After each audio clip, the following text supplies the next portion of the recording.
Tara mate, may pupuntahan tayo. Let's go! So, for today's video, another day serye, pupunta tayo sa isang lugar kung saan ang mismong sarili natin ay ating bubudulin.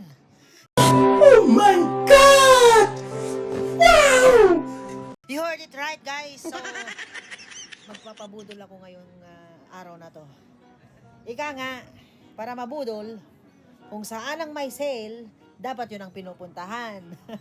So, alam na this. Alright, so, actually guys, ang brand na to ay talagang gustong-gusto ko. Grabe kasi, ang sarap niya sa paa, ang sarap niyang isuot, ang sarap niyang itakbo, ang sarap niyang ilakad, ang sarap niya lahat. Grabe. Napaka-comfy talaga sa akin ang brand na to. Kaya, syempre, nung nalaman kong nag-sale, di syempre, napatakbo na tayo, napalakad na tayo para ating tignan kung meron tayong magugustuhan na bagong kasangga sa digmaan. Alright? So, malayo pa nga lang ako, nakikita ko na yung mga constituent, mga mate natin na dadagsa at bibili rin ng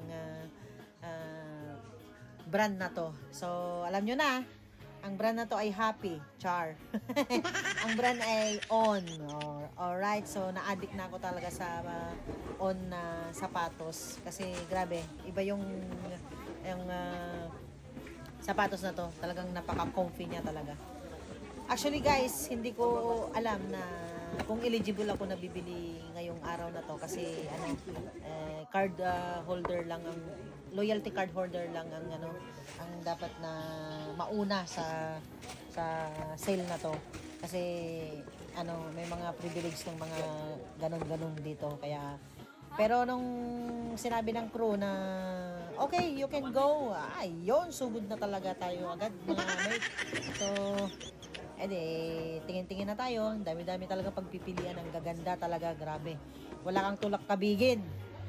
Actually, na yan, mga 2 oras na akong nagtitingin, pabalik-balik sa isang item. Kaya, ayun, at the end, nakapili na tayo ng ating mga kasangga sa digmaan. Kaya, ayun, magbabayad na tayo, guys. And, grabe, thank you, Lord. Thank you sa lahat ng blessing na binibigay mo sa akin. Ng mga nararanasan ko ngayon is really, I'm so thankful and grateful. Ayun, guys, so, share lang ang pagbuto sa ating sarili. Again, see you next time and thank you for watching. Bye-bye!